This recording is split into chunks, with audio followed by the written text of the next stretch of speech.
Yeah, what the fuck? That is true. And yeah, we go to Jurassic Park. The movie starts with these most likely underpaid workers moving this crate of prehistoric killing machines into their permanent enclosure. However, it all goes to shit, and I have so many questions already, but I'm gonna save them for later because the movie just started. And to be honest, yeah, let's calm down. Let's calm down. And yeah, the name of the place where they are is called Island Numblar, or island. Oh my god, it's one island, and the family of the poor guy who just got violated by the prehistoric killing machines from earlier is suing the people in charge of the operation for about $20 million. However, like all money hungry institutions, nobody gives a fuck. And because of the incident, investors of the project are wondering whether fucking around with prehistoric killing machines is a good idea. It's not, but they don't know that yet. So anyhow, in the meantime, they want a couple of experts to come and inspect the place to ensure that it is safe for the public. We then see this mosquito, which is very important, but we're just gonna ignore that for now. So we got to this archaeological dig site where they are doing some archaeology, and we see this child that thinks he'll be able to survive a literal dinosaur.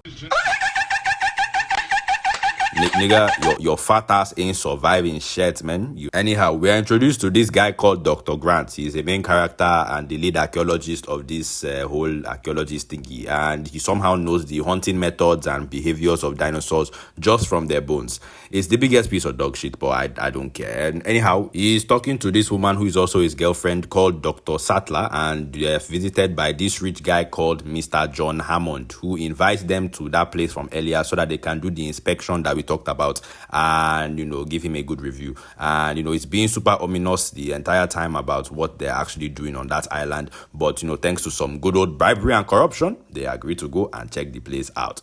We then got to this relevant side character bribing this obese guy to get him a viable apex predator embryo so that he can steal Mr. Hammond's research, and they pay him 750 bags to do just that. $750,000, which in 1993 was a shit ton of money. So I don't even blame this guy for doing what he did. Anyhow, he agrees, and the irrelevant side character gives Fatso a container to store the embryos, but it can only store them for about 36 hours or so, so he has to be quick about the operation. We then call back to the others who are on their way to the island, and we're introduced to this guy called Dr. Malcolm, who is fairly important to the story. He appears a lot. He's basically a mathematician. Don't ask me how the hell mathematics is about to save them from what is about to happen right now, but they go, and we are shortly to discover that this place is inhabited by dinosaurs. Yes, those guys. Apex predators on steroids from the depths of hell. They are just going to resurrect them, put them in a zoo, have people come, bring their families to come and look at these things, as if we don't have cases today of our normal predators escaping their enclosures in zoos around the world. You can't think, you don't think, what if my T-Rex mistakenly gets out? What are we going to do? 50k people just going to die. It's going to, yeah. Anyhow, they were able to get the dinosaur DNA from prehistoric mosquitoes who sucked the dino's blood, and somehow the blood was preserved with the mosquito bodies. So they were able to get the DNA from that, and they used some DNA from frog species around the world to complete the incomplete dinosaur DNA. And, some bullshit movie science basically allowed them to clone dinosaurs, and by extension, living things, as will be explored in the later movies. But anyhow, yeah, they've cloned dinosaurs. And that, ladies and gentlemen, is how they fucked around. Now, we're about to find out. Yeah, so we see this DNA geneticist guy from the other Jurassic Park movies. I really forgot his name, but anyhow, he explains that, all the dinosaurs on the island, which is called Jurassic Park here, are female, so as to prevent unauthorized fornication and breeding of dinosaurs. However, this Dr. Malcolm guy tries to, warn them that, that's BS and you can't just do that. But of course, they ignore him and just casually brush aside his very valid arguments. Then they go to check out the Raptor enclosure, where they meet this Raptor specialist guy. We'll call him Indiana Jones because, basically. So Indiana Jones explains just how fucked they would be if by chance these raptors ever escaped. Definitely not foreshadowing, but by the way, please remove that text from the screen. Thank you. So yeah, they go to eat and they all, apart from the brain dead lawyer, try to warn Mr. Lockwood that, maybe it was a bad idea to resurrect the deadliest creatures to ever walk the earth. In a day and age where thousands are dying to ordinary wild animals attack every year, maybe it was a bad idea to be messing around with fucking dinosaurs. They're called intrusive thoughts, okay? Just because you can doesn't mean you should, all right? Everybody has intrusive thoughts. Normal people like me ignore them most of the time. But anyway, enough fucking around. Let's find out. We are then introduced to Mr. Lockwood's grandchildren, who are somehow more brain dead than their grandfather. We'll get to that later. Anyhow, he has invited them to join the others on a tour of the park to see the dinosaurs who don't end up showing up. Fatso argues with Mr. Lockwood and...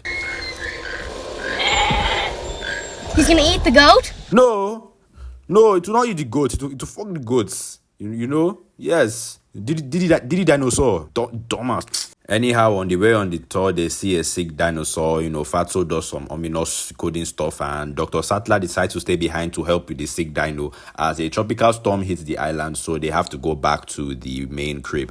However, Fatso executes some malicious code that shuts down all the park's major security systems so that he can steal the dinosaur embryos and get away. He also shuts down the electric fences that were keeping the dinosaurs in their enclosures, thus allowing the T-Rex to escape. And just so you know, she did not, in fact, fuck the goat. She did, however, escape, though. And what do you do when you are trying to hide from a T-Rex, in the dead of night?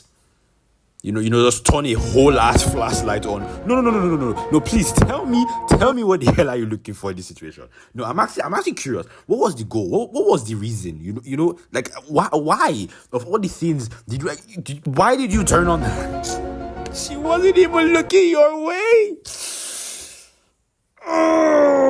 Anyhow, they got attacked, but somehow Dr. Grant is able to distract the T-Rex with some flair, and then Dr. Malcolm tries to be a hero, but everything goes to shit. Lawyer guy gets eaten, and Dr. Grant helped the kids, and the T-Rex has its dominance. So we get back to the control room where they realize that the fat guy has done them dirty, and they decide to go and fetch the others. But we cut back to the fat guy who gets instant karma as he is stuck, and when he tries to get the car out, he is mugged and eaten by this poison dinosaur. Then Dr. Grant helps the kids to survive, and we cut back to the others who arrive just to find Dr. Malcolm and the hungry T-Rex. So Dr. Grant and the kids decide to sleep in a tree so as to avoid the T-Rex, and when they wake up to continue their journey, they find out that some dinosaurs are indeed fornicating. You see, some frogs in Africa, in West Africa, can actually change their genders. I don't know how true that is, but I didn't bother to check it. It's movie science anyhow, but it appears that in this movie, some frogs can change their genders in a single-sex environment. So yes, But we come back to the HQ where they realize that the only way to get the park to work properly is to shut down the system, which they do. But the only way to turn it on is to flip a switch that's on the other side of the park. And I'm just thinking right now, how comfortable, what's the word? Convenient would it have been if the switch to turn on the park security system was beside the switch to turn it off? I don't know who designed this place. Maybe they never expected the security system to be shut down in the first place. Maybe they never expected that, they might have phishing attacks from rival companies that may want to steal their research. But anyhow, they decided to place the switch to turn the security system back on, literally like a 3-minute walk away from the main building, which, to be honest, is hella inconvenient. So they send Samuel L. Jackson to go and turn back on the power. However, Samuel L. Jackson does not return. So Dr. Sattler and Indiana Jones go to turn on the switch, but they find out that the raptors have indeed escaped their enclosure. So Indiana Jones tries to kill a raptor while Dr. Sattler goes to finish the work. We come back to the others who are trying to jump this electric fence. All the while, the others are trying to get the power back up. And as they reach the other side and realize that, 10,000 watts of electricity will soon be passed through this fence, they try to tell this acoustic child to jump before that happens. Get down now! You're gonna have to jump. You crazy?